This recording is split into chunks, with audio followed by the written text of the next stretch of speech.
Venu Swamy topic వెళ్దాం. Venu Swamy topic లో ముందు నుంచి మొదట బాగా వ్యతిరేకించింది మీరు, తర్వాత సీమరాజు. ఆ కామెడీ సీన్ ఇప్పటి కూడా యూట్యూబ్ లో కొడితే ఎంత కొన్ని లక్షల వ్యూస్ ఉన్నాయి దానికి. ఈ వేణుస్వామి విషయంలో మీ అభిప్రాయం ఏంటి? అసలు అతను వ్యవహరిస్తున్న తీరేంటి? ఇతను వ్యక్తిగత జీవితాల్లోకి వచ్చి చెప్పిన జ్యోతిష్యం ఏంటి? ఏం చెప్తారు ఫైనల్ గా? సార్ 100% వేణుస్వామి అనే వ్యక్తి ఒక మాఫియా.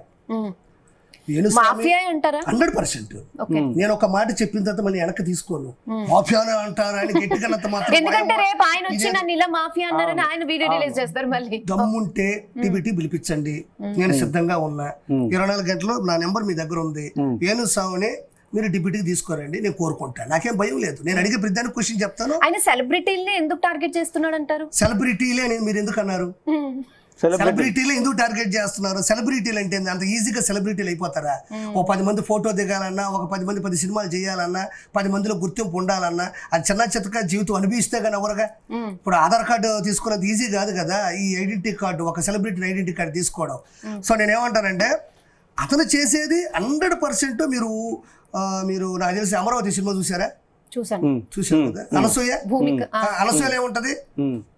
రవిబాబు గారు ఎవరు ఇష్టపడతారు, అమ్మాయిని చంపేస్తారు, ఏదో కాలేజీకి రాసి ఇచ్చేస్తారు కళ్ళు అన్ని, అమ్మాయిని పోస్ట్ మార్టం చేస్తారు, అవన్నీ తీసుకొని వచ్చి మళ్ళీ ఒక పాపకో ఎవరికో పెడతారు. అదే కదా లైన్. దీంట్లో ఏముంది కథ? ఓవరాల్ గా ఏంది? సైకోయిజం అంతేనమ్మా. అమరావతిలో ఏముంటది? పట్టుపోయి బిడ్డని తీసుకొచ్చి ఏదో లైన్ ఉంటది. మీరు సైకో సినిమాలన్నీ చూడండి, వాడు దేనికో ఒకదాన్ని సిమిలర్ గా పరిగెడతా ఉంటాడు. మీరు 100% రాక్షసుల సినిమా చూడండి, ఒక బొమ్మ పెడతాడు, బిడ్డను తీసుకెళ్లిపోతాడు. అంతేనా నేను చెప్పింది?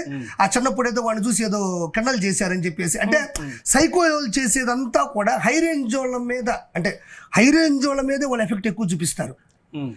నేను ఇప్పుడు చెప్పిన సైకో స్టోరీలు అన్నింటిలో కూడా ఒకే థియరీ ఉంటుంది వాళ్ళని. ఇప్పుడు మనోడు చూడు, అంతమంది నాకు చెందిన సమంత గారు అన్నారా, మళ్ళీ పోయాడు అనుకున్నాం, గట్టిగా పెట్టాం, దాని తర్వాత మళ్ళీ తిరిగి వచ్చాడు. అర్థమవుతుందా? నేను ఇట్లా జాతకం పెట్టాడు, ఒక బోర్డు ఒకటి పెట్టుకున్నాడు, పసుపు చొక్క పెట్టాడు. నేను ఒకటే ఒక మాట మాట్లాడతా, సెలబ్రిటీలు పెట్టడం వల్ల ఎందుకు పెడతారంటే ఒక సామాన్య మానవుడు అట్లా టార్గెట్ చేయలేడు, ఎందుకంటే వాడు చెప్పు తీసుకొని కొడతాడు ఇంటికి వచ్చి. అదే సెలబ్రిటీలు అనుకోండి, హై రేంజ్ వాళ్ళు ఏం సమాధానం చెప్తే ఏమంటే మళ్ళీ మనం సమాధానం చెప్పగలమా, వాడిని హీరోని చేయగలమా? ఇప్పుడు అంత అవసరమా అని ఆగి వాడు అలా తయారయ్యాడు, అంతే. ఇగ్నోర్ చేస్తారు. ఇగ్నోర్ చేశారు. అంటే ఇప్పుడు ఎట్లుంటదంటే, ఇప్పుడు సైకో అని పేరు తీశారు కదా, ఎవరు అంటే సైకో లాగా సైకో స్టోరీస్ అని లింక్ చేశారు కదా. అవును. అంటే ఆయన అంటున్నారా? 100% వేణుస్వామి చెప్తున్నాను. వేణుస్వామి అంటే నేను ఎప్పుడు మీకు స్వామి అని ఎవరు అనాలండి? ఒక విలువైన వ్యక్తిని అనాలా? ఇప్పుడు మరి చాగంట గారిని చూస్తున్నాం, గరికపాటి గారిని చూస్తున్నాం, చాలా మంది శాస్త్రులను చూస్తుంటాం, చాలా మంది బ్రాహ్మణులు చూస్తుంటాం. వీళ్ళందరూ కూడా వదిలేనప్పటి నుంచి భక్తి శ్రద్ధలతో లైవ్లో కూర్చొని దేవుడు అంటే ఏంది, అంతరాత్మ అంటే ఏంది, ఆత్మశుద్ధి అంటే ఏంది, ప్రవర్తన పరివర్తన అంటే ఏంది, వీటి గురించి అనర్గళంగా ఒక రమణ మహర్షి గారి గురించి, లేదా అరుణాచల ప్రదర్శన గురించి, లేదా వెంకటేశ్వర స్వామి గురించి, లేకపోతే శ్రీశైలం మల్లన్న గురించో, లేదా కాళహస్తి, ఇవి కదా చెప్తారు. ఏ రోజైనా ఈ వ్యక్తి అనర్గళంగా ఒక బ్రాహ్మణుడై ఉండి ఒక అనర్గళంగా దేవుడు సంబంధించినటువంటి ఒక శ్లోకం కానీ, ఒక పద్యం కానీ, ఒక కీర్తన కానీ చెప్పి దాన్ని విధిశీకరించి విశ్లేషించాడా? మీరు ఎక్కడైనా చూడండి, ఎప్పుడు చూసినా కేసీఆర్ గెలుస్తాడు, రేవంత్ రెడ్డి గారు ఓడిపోతాడు, ఎస్ఆర్హెచ్ గెలుస్తుంది, అభిషేక్ శర్మ అదర కొడతాడు. ఇక్కడ చూస్తే టీడీపీ తుడిచిపెట్టుకుపోతుంది, జగన్మోహన్ రెడ్డి గెలుస్తాడు. మీరు గమనించాల్సింది ఏంటంటే, ఒక ఆస్ట్రాలజర్ అయినా, ఒక బ్రాహ్మణుడైనా, ఒక మెల్లో వేసుకున్న రుద్రాక్షల సాక్షిగా మనం చెప్పాల్సింది ఏంటి? దేవుణ్ణి, సృష్టి ఏంటి, సృష్టి ధర్మం ఏంటి, సృష్టి మూలం ఏంటి, అసలు ప్రతిష్ఠ అంటే ఏంటి, వీటికి సంబంధించిన ప్రజలని చైతన్యపరుస్తూ వెళ్ళడానికే కదా వీళ్ళు ఉన్నది. ఇవన్నీ పక్కన పెట్టి మనోడు మన ప్రభాస్ గారి సినిమా ఆడదు, ఆ తర్వాత వచ్చేసి నాగ చైతన్య సమంత గారు వీపోతారు. అంటే మనోడికి ఏంటంటే, మనోడు ఏ రోజు బ్రాహ్మణు పుట్టుండొచ్చామో తప్ప ఏ రోజు బ్రాహ్మణిజం అతనికి రాదు. అతనికి ఎప్పటికీ అది ఒంటి పట్టలేదు. ఎందుకంటే ఇప్పుడు పోయినా వాళ్ళ ఇంట్లో కూర్చొని మటన్ తింటుంటాడు. ఇది 100 వాస్తవం చెప్తున్నా. అంటే ఆస్ట్రాలజీ అంటేనే ఒక పవిత్రమైన సబ్జెక్ట్, నిజంగా దానికి ఒక వాల్యూ ఉంది. అవును. సో మరి దాన్ని ఇట్లా చేస్తున్న ఇప్పుడు మిగతా వాళ్ళు ఎవరు ఖండించట్లేదా? నేను అదే చెప్తున్నానమ్మా. అంటే అతని మీద ఒక్క పాజిటివ్ కామెంట్ చూపించండి. మీరు ఇది మొత్తం వీడియో పెడతారు కదా, ఒక్క పాజిటివ్ కామెంట్ చూపించండి. జనాలందరూ చైతన్యవంతులే, జనాలందరికీ ఇది తెలుసు. మనోడు పెద్ద అష్టదరిద్రుడు అన్న సంగతి అందరికీ తెలుసు. కాకపోతే దీని మీద నిర్ణయం తీసుకోవాల్సింది ఎవరు? గవర్నమెంట్ తీసుకోవాలి. ముఖ్యంగా మనం బాగా మెచ్చుకోవాల్సింది హర్షించాల్సిన వ్యక్తిత్వం ఏంటంటే మంచు విష్ణు గారు. ఆయన వెంటనే మానించి వెంటనే తీసుకొని గట్టిగా వార్నింగ్ ఇచ్చాడు. మనోడికి అర్థమైపోయింది. అంటే అమ్మా మీరు ఎరిసినా నేను ఎరిసినా ఈయన ఎరిసినా దానికి అథారిటీ ఉండదు, ఐడెంటిఫికేషన్ ఉండదు, ఒక వాగ్వివాదం ఉంటుంది అంతే. లేదా అనుకుంటే ఆ వాక్చాతుర్యం అయిపోద్ది. మాలో ఉండేటువంటి విష్ణు గారు అంటే ఫోన్ చేసి చెప్పాట గట్టిగా వేసినట్టున్నాడు. మనోడు మాత్రం విష్ణు గారు చాలా సరదాగా ఏంది ఈడు చేసిన డకాయిటి పనుల కంటే సరదాగా మాట్లాడాడంట విష్ణు గారు. గట్టిగా తిట్టుంటాడు. ఇప్పుడు ఎవరైనా ఆయన ఇంట్లో ఆడపిల్లకాయలు ఉండారు, మన ఇంట్లో ఉండారు, ఎవరైనా ఒకటే కదా. అలాంటిది విష్ణు గారు మనోడికి ఫోన్ చేసి అంట సరదాగా కూలంకుషంగా కాసేపు మాట్లాడి ఏ స్వామి ఎట్టుండవు తినేవా లేదని అడిగినాడంట. అట్ట అడగతారా? పొల్లట్టే రాళ్ళ కొడతాను అంతేనా, తల పగల కొడతాను అని తిట్టుంటాడు. దాన్ని నీట్గా తను కవర్ చేసుకుంటున్నాడు. నాకు విష్ణు గారు కూడా ఫోన్ చేసి విష్ణు అనేసాడు ఫస్ట్. గమనించారు మీరు? చూసారా లేదా మీరు? అంటే వాడు అహంకారం ఇంకా తగ్గల. విష్ణు అనబోయి మళ్ళీ విష్ణు గారు ఫోన్ చేశారు, నాకు ఆయన చెప్పాడు అంటూనే మళ్ళీ విషయం చెప్తున్నాడు. నేను ఎక్స్టెండ్ చేశాను అంటే ఒక కేజీఎఫ్ కి సెకండ్ పార్ట్, ఒక సలార్కి 2వ పార్ట్ ఈయన ఎక్స్టెండ్ చెయ్యాలంట పాపం. ఇప్పుడు రాబోయే సినిమా ఏంటది యానిమల్ కి ఎక్స్టెండ్ పార్ట్ అట్లా ఈయన అది చెప్పేస్తే ఇది కూడా చెప్పేస్తే నా పని అయిపోద్ది ఈ లోక కళ్యాణం కోసం. అన్నమయ్య తాళపాక అన్నమయ్య గారు వెళ్తారు లాస్ట్ లో అవన్నీ పట్టుకొని, స్వామి నా పని అయిపోయింది స్వామి, ఇంకా నా వల్ల కాదు స్వామి అంటే పూర్తి చేసి దేవుడి సన్నిధిలోకి వెళ్ళిపోయి ఇంకా నేను చేయాల్సినంతా చేసేసాను, నా కీర్తనలు అంటారు కదా అట్లా వీడు ఎక్స్టెండ్ చేయాలంట. వీడు ఎక్స్టెండ్ చేస్తే వీడు చేసిన ప్రపంచంలో గొప్ప పని వీడు చేసింది దాన్ని ఏమంటారంటే ఆ మాటని అంటే పూర్తి స్థాయి పని పూర్తి అయిపోయింది అనేటట్టు చేస్తున్నాడంట. సో భయపెడితే భయపడి ఉంటాడు. నాగార్జున ఫ్యామిలీని ఎక్కువగా టార్గెట్ చేస్తున్నాడు ఆయన. ఎందుకంటే లాస్ట్ టైం మీరు చెప్పినట్టు సమంత చేతనే విడిపోతారని చెప్పి అదో పెద్ద అప్పటి నుంచి ఎక్కువ బాగా సెన్సేషన్ అయ్యాడు. ఇప్పుడు మళ్ళీ రీసెంట్ గా ఎంగేజ్మెంట్ అయితే ఆ విషయం మీద కూడా మాట్లాడుతున్నాడు. అవును. సో ఎందుకు అంటే ఈ ఫ్యామిలీ ఏం మాట్లాడరు అని నేను టార్గెట్ చేస్తున్నానంట. ఇప్పుడు రెహానా గారు ఈడు ఎవడైతే ఉన్నాడో ఎవడు ఈ వేణు స్వామి అనకూడదు, చంపేస్తాం ఒకసారి. స్వామి అంటే మళ్ళీ గౌరవించిన పేరు వేణుస్వామి కదా, స్వామిని పెట్టుకున్నాడమ్మా నీకు తెలియదు. స్వామిని కలిపేశాడా మనిషి. మామూలుగా చూస్తే మటన్ 2 కేజీలు తింటాడు, 2 కేజీలు పారి మందు తాగుతాడు, నా 15 సిగరెట్లు తాగుతాడు. నువ్వు ఎప్పుడు చూసినా ఎప్పుడైనా నువ్వు కెమెరా పట్టుకొని రెడీగా ఉండు, నేను చెప్పినప్పుడు రా మనోడు మంచిగా ఇంటర్వ్యూ ఇప్పిస్తా. ఎక్కడ ఈ పబ్బులో ఇప్పిస్తాను నేను. బ్రహ్మాండంగా తాగి అక్కడ ఎవరేం మాట్లాడకుండా ఏంటుంటాడు. ఇప్పుడు 2 గ్లాసులు తాగితే ఒక రకం, 4 గ్లాసులు తాగిన తర్వాత మంచిగా ఎట్టుంటది. ఆయన ఓనర్ అంట కదా, పబ్బు ఓనర్ అట, అది బిజినెస్ చూసుకోవడానికి వెళ్తున్నాడు. అతను బ్రాహ్మణ కులంలో పుట్టిన అసమర్థుడు. ఒరిజినల్ గా చెప్పాలంటే మంచు విష్ణుబాబు కాదు, అతని మీద చర్య తీసుకోవాల్సింది బ్రాహ్మణులు తీసుకోవాలా. ఈ బ్రాహ్మణిజాన్ని అంతరింపజేస్తున్నాడు అతను. బ్రాహ్మణ కులంలో పుట్టిన ప్రతి ఒక్కరిని అంటే ప్రతి ఒక్కరి యొక్క వ్యక్తిత్వాన్ని అతను దెబ్బతీస్తున్నాడు, బ్రాహ్మణ తత్వాన్ని ముంచేస్తున్నాడు. ఎందుకంటే కామాఖ్య దేవాలయానికి తీసుకెళ్తాడో మీకు తెలియదు. కొన్ని బూతులు జరుగుండే అవి నేను ఇక్కడ చెప్పలేను, మనం విశ్లేషించలేను, క్షమించాలి. నాకు తెలిసిన కొన్ని తెలిస్తే మీరు బిత్తరపోతారు. అది నేను విశ్లేషించలేను ఇక్కడ, నేనేం చేయాలి చెప్పు. కొన్ని ఏదని చెప్పండి, మొత్తం డీప్ గా కాకుండా చెప్పలేము. అది అంటే ఇప్పుడు కామాఖ్య దేవాలయానికి తీసుకెళ్తాడు, ఆ దేవాలయం గురించి మీరు కొట్టి చూడండి. ఓకేనా? మీరు ఎప్పుడు ఎయిర్పోర్ట్ పోయినా ఎవరెవరు మోడల్స్ తీసుకెళ్తాడు, అమ్మాయిని పట్టుకెళ్ళిపోతారు. ఎందుకు తీసుకెళ్తారు? అది ఒక మాఫియా. వాడు రియల్ ఎస్టేట్ చేస్తాడు, తర్వాత డ్రగ్స్ అమ్ముతాడు. సీరియస్గా చెప్తున్నాను నేను, నా మాట నమ్మండి. ఇవన్నీ చేస్తాడు అతని దగ్గర. మినిమం నాకు తెలిసి అతని దగ్గర నా లెక్క ప్రకారం చాలా 500 కోట్లు ఆస్తుంటది. నేను ఈ క్వశ్చన్ ఏ గవర్నమెంట్ నేను ప్రశ్నిస్తాను, క్షమించాలా. ఎందుకంటే వాళ్ళకి తెలియకపోవచ్చు. 300 కోట్ల నుంచి మినిమం 500 కోట్ల ఆస్తే మినిమం ఒకటి చెప్పడం మీకు. ఇదేనండి, ఇదే. ఇప్పుడు మీరు ఉన్నారా, ఒక బిచ్చగాడు వస్తే 10 రూపాయలు 2 పైసలు ఆలోచిస్తాం, ఏమన్నీ బాగుంటాయి కదా, కాళ్ళు చేతులు అప్పుడు అడుక్కోవచ్చు కదా అనిపిస్తుంది. మనం కారు వేసుకుని జూబిలి చెప్పొచ్చు దగ్గర నిలబడితే వాడు ఇలా అంటుంటాడు, సార్ పెన్నులు ఆడికి 10 కొనడానికి.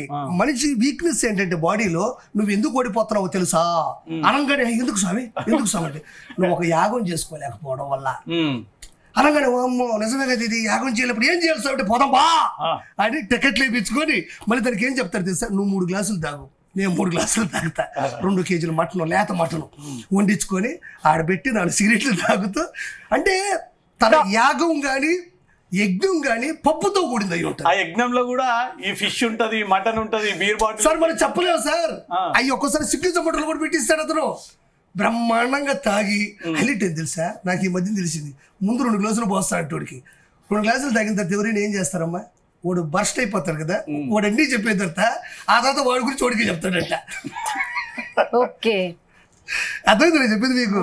ఒకటి కాదు, ఇలాంటి ఒకటి కాదు. వరంగల్ దగ్గర సరస్వతి దేవాలయం దగ్గర 5 ఎకరాల ఫామ్ హౌస్ ఉంది. ఒక సాధారణమైనటువంటి బ్రాహ్మణ కుటుంబంలో పుట్టిన ఒక వ్యక్తికి 5 ఎకరాల ఫామ్ హౌస్. ఏ బ్రాహ్మణుడికైనా అరే ఫామ్ హౌస్ ఉండాలి అనే పదాలు మనం ఎక్కువగా వింటామండి.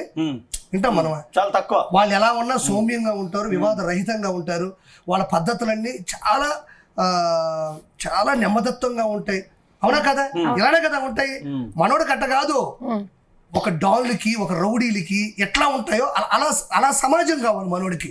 5 ఎకరాల ఫామ్ హౌస్ మన వరంగల్ దగ్గర సరస్వతి దేవాలయం దగ్గర లేవు అని అతను నాకు చెప్పాలి. ఇప్పుడుకైనా అతని మీద ఖచ్చితంగా దృష్టి పెడితే 300 కోట్ల నుంచి 500 కోట్ల ఆస్తి అతనికి ఉంది. కేజీల బంగారం ఇంట్లో ఉంది, కేజీల బంగారం ఉంది ఇంట్లో. డ్రగ్స్ కూడా అన్నారు కదా, 100% చెప్తున్నాను కదా. అతను చెక్ చేయండి. వేణుస్వామి అనే వ్యక్తిని, నేనేమంటున్నానంటేనమ్మా, ఇప్పుడు మనం ఎవరిని ఎక్కువ నిందిస్తాం? ఎవడైతే ఫేమస్ అవ్వాలనుకుంటున్నాడో, లేదా ఎవడైతే ఫేమస్ అయినాడో, ఎవడైతే ఇలా డకాయిట్ పనులు చేస్తారో వాళ్ళు మాత్రమే మనం ఎందుకు చెక్ చేయాలనుకుంటాం? క్షమించాలి మీరు చెప్పండి. నువ్వు 10 మందికి నీతులు చెబుతూ నువ్వు ఈ పనులు చేస్తూ ఉన్నప్పుడు ఆ చెప్పే నీతి వక్రీకరించబడింది, వాడు అదే తీసేసుకుంటే ఎదుటాడు. ఇప్పుడు పైలట్ ఉంటాడమ్మా, తోతో గంజ వేసుకుంటూ ఒప్పుకుంటావా? అలాంటి బ్రాహ్మణుడు కూడా తన సదుద్దేశంతో సద్వినియోగం చేసే మాటలు చెప్తున్నప్పుడు అతను సత్ప్రవర్తనతో ఉండాలి. లేకపోతే ఏమవుతుందని మీకు చెప్తున్నాను నేను. 300 కోట్ల అలిగేషన్ అంటే చాలా పెద్దది ఆర్పి. 300 కోట్లు సంపాదించాలే వ్యక్తి ముఖ్యమంత్రి. సరే, అలిగేషన్ మీరు అంటున్నారు, నేను 300 కోట్లని అన్నా, దాన్ని మీరు ఎందుకు అంత సీరియస్ గా తీసుకుంటున్నారు? నాగచంద్ర సమంత గారితో కూడా సీరియస్ గా తీసుకోండి. ఫస్ట్ ఆఫ్ ఆల్ తీసుకున్నారు. నిన్న మహిళా జర్నలిస్టులు చేశారు, విష్ణుబాబు గారు తీసుకున్నారు. ఇంకొకటి, చంద్రబాబు నాయుడు అసలు గెలవడని చెప్పాడు వేణుస్వామి. గెలిచిన తర్వాత వీడియో పోస్ట్ చేశాను. నేను ఇప్పుడు చెప్తా, గుర్తుపెట్టుకున్నా. 100% నేను చెప్పేది నిజం. మన చంద్రబాబు గారు ఓడిపోవాలని వైఎస్ జగన్మోహన్ రెడ్డి దగ్గర నాకు తెలిసి దరిదాపు ఒక 15 కోట్లు తీసుకుంటాడు. ఈయనేం చేస్తాడు? ఏం చేసేది ఏంది? ఇప్పుడు సమంత గారిది నాగచంద్ర గారు చెప్పాడమ్మా. అది ఎట్ట చెప్పాడు? నేను అప్పుడే చెప్పిన, ఏదో పబ్బులో విన్నాడు. ఏమండి, ఎవరైనా ఒక వ్యక్తి విడిపోయినా, లేకపోతే ఇప్పుడు చిరంజీవి గారు సినిమా చేస్తున్నారండి, పెద్ద సినిమా అనుకోండి, ఈ ఇండస్ట్రీ వాళ్ళకి తెలీదా? ఎందుకు తెలుస్తుంది చెప్పండి? ఒక రైటర్ పురమాయించుకుంటారు, ఒక ఆఫీస్ తీసుకుంటారు, ఒక ఆఫీస్ బాయ్ ఉంటాడు. అది మామూలుగానే లోకల్ గానే ఆర్టిస్టులు ఫోన్ చేస్తారు, ఆడిషన్స్ పెట్టుకుంటారు కదా, తెలిసిపోతుంది కదా. అట్లానే ఒక 2 వ్యక్తులు అత్యంత ఫేమస్ ఉండే వ్యక్తులు వాళ్ళలో వాళ్ళు నచ్చక వెళ్ళిపోయేటప్పుడు ఎంతో కొంతమందికి ఆ విశ్లేషణ తెలిసినప్పుడు దాన్ని పట్టుకుంటాడు. ఆడు దాన్ని పట్టుకొని చెప్పి జనాలు నమ్మించిన తర్వాత అప్పుడు రంగంలోకి దిగాడు. చాలా తెలివితేటలు, వేణు అనేవాడు చాలా పెద్ద తెలివితేటలు. ఆ రంగంలో దిగి నాగ చైతన్యం వాళ్ళది ఇంత పెద్ద లోతుగా ఉండే కుటుంబాల్లో ఉండేటువంటి విషయాన్నే వీడు పట్టుకట్టాలంటే వీడికి తెలివితేటలు ఉన్నాయి అన్న ఒక్క ఉద్దేశాన్నే ఉనికిగా చేసుకొని దాంతోపాటు ఇవన్నీ పెట్టాడు. ఎస్ఆర్హెచ్ గెలుస్తుంది, ఇక్కడ బీఆర్ఎస్ దగ్గర డబ్బులు తీసుకుంటాడు. క్షమించు, ఎందుకంటే అంటే ఏమవుతుందంటే హిప్నోటిజం.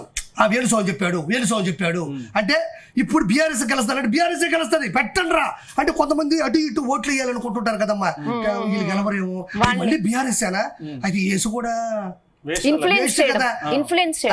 వేస్ట్ కదా అని అలా మరల్చడానికి, అలా మార్చడానికి, అలా డైవర్ట్ చేయడానికి వాడినటువంటి పెద్ద డబ్బులు తీసుకుని చెప్పాడు. 100% డబ్బులు తీసుకోకుండా అతను ఏ పని చేయడు.